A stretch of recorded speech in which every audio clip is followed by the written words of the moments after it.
Hi. Hello again. Page 28 of the original edition of Crisis of Conscience.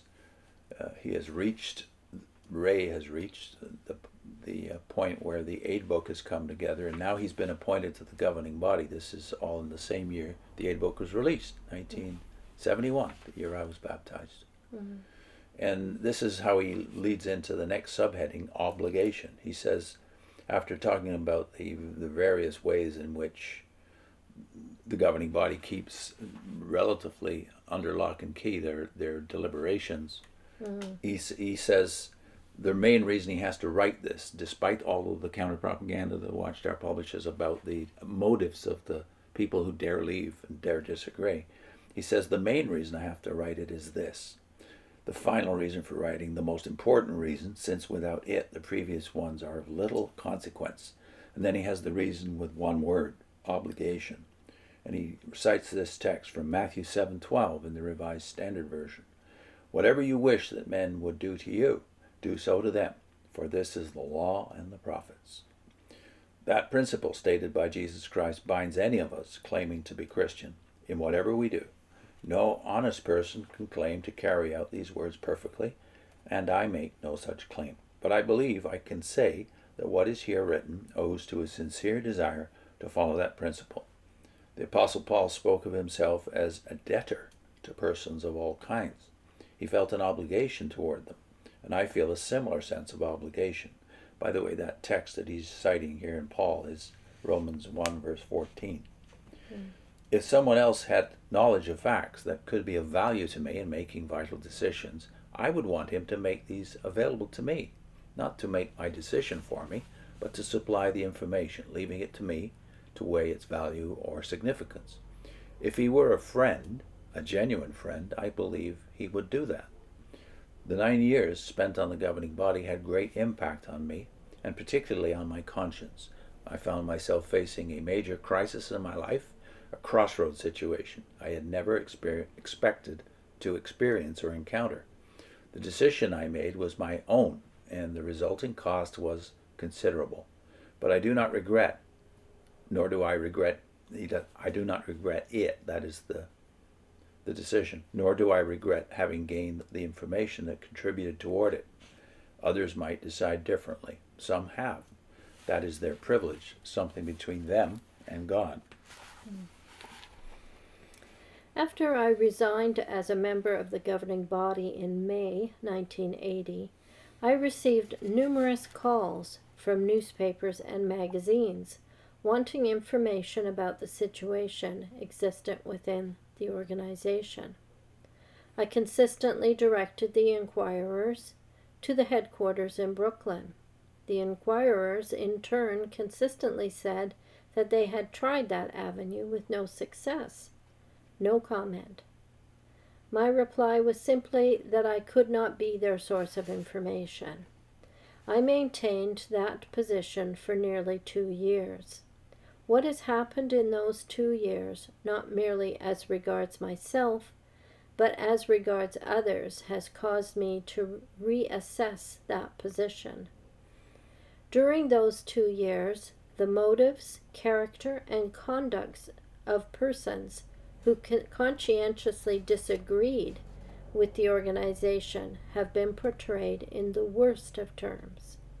Their concern to put God's word first has been represented as a product of ambition, rebellion, pride, as sin against God and Christ.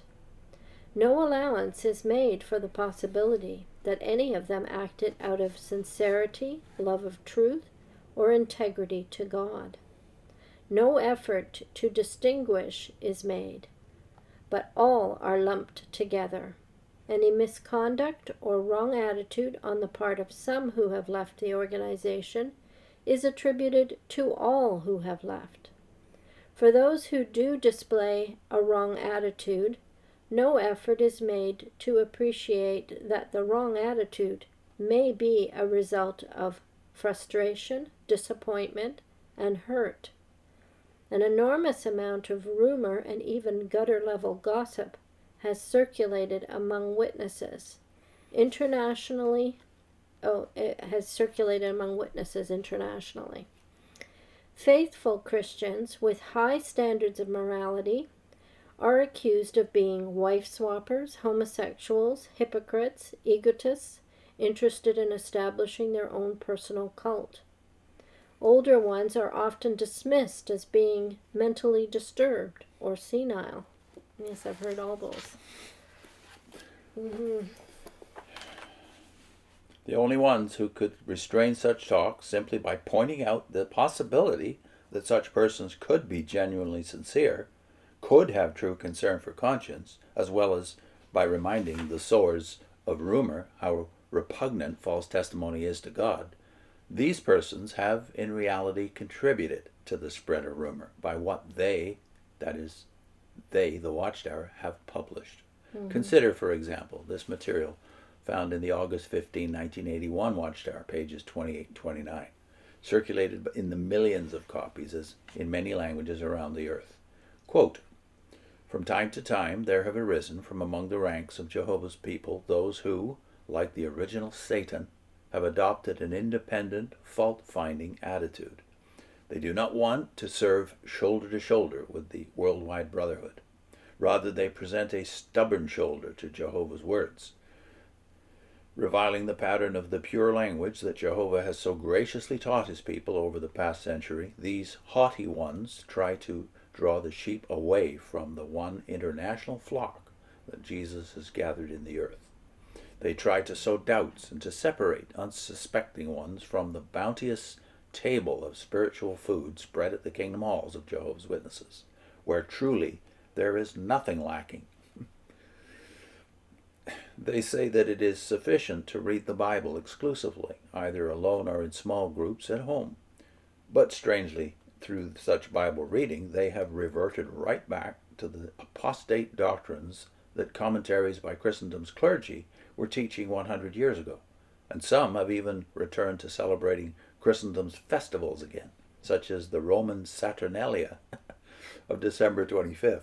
Jesus and his apostles warned against such lawless ones. One wants to shake one's head. Yeah. Thus, in one paragraph, persons are described as like Satan, independent, fault-finding, stubborn, reviling, haughty, apostate, and lawless. What had they actually done to earn this array of charges? Among the wrongs mentioned is that of disagreeing in some unspecified way with some unspecified part of the organization's teachings. Also holding that God's inspired word alone is sufficient, and that large meetings in a building are a non-essential. Could these things of themselves place a person in the Satan-like category described?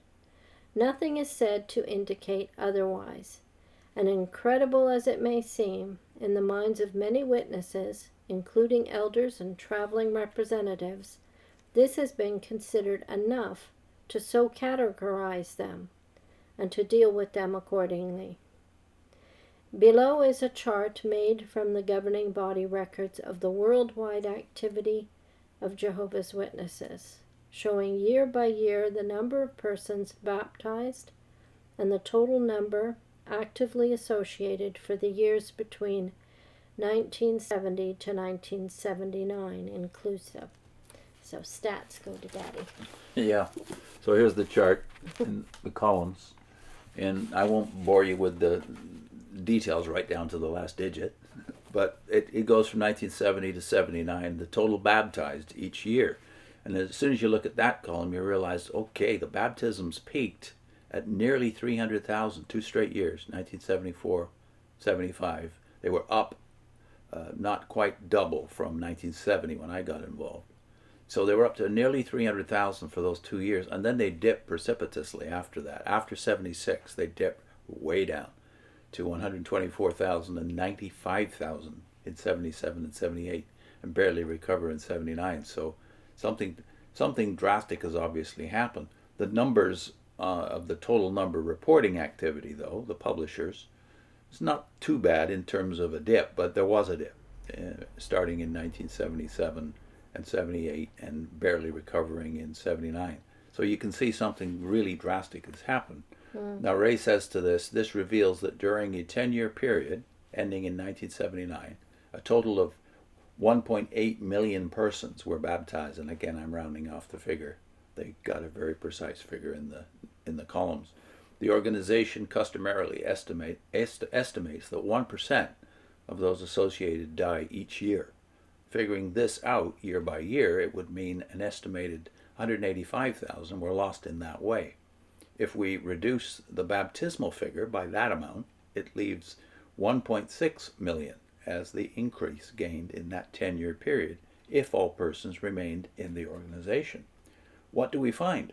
Adding 1.6 million to the number active in the year previous to this 10-year period, that is 1969, when there were 1.125 million, gives a total of 2.8, closer to 2.9 million that should be associated in 1979. But the report for that year shows only 2.1 million associated. That means that during the 10-year period, some 768,000 plus persons left the organization or ceased activity. This is equal to 4 out of every 10 persons baptized in that same period. Or put another way, for every 3 persons still in the organization, 1 had left. Quarter had left during that 10-year period. Yeah. And of course the organization didn't talk about that. They just kept talking about the raw numbers of publishers. Yeah. Lots more to say in this chapter. We'll put a link though to Dwayne McNanny talking about the doubling down about 9 years after 75. Dwayne McNanny says, no, there was a re-insistence that the Amos class, that is of course the governing body, in those days it would have been the entire remnant of 144,000, but now it would be the governing body. So the Amos class, which is the faithful and discreet slave, are insisting on their prophetic status even after this scandal. So the theme of the video that is about Dwayne McNanny's work on this subject is Forget 1975, and it's about that doubling down that happened. But is it by coincidence? 70 years after 1984, there was an insistence that they were the only prophet that God is using. See you next time. Yeah.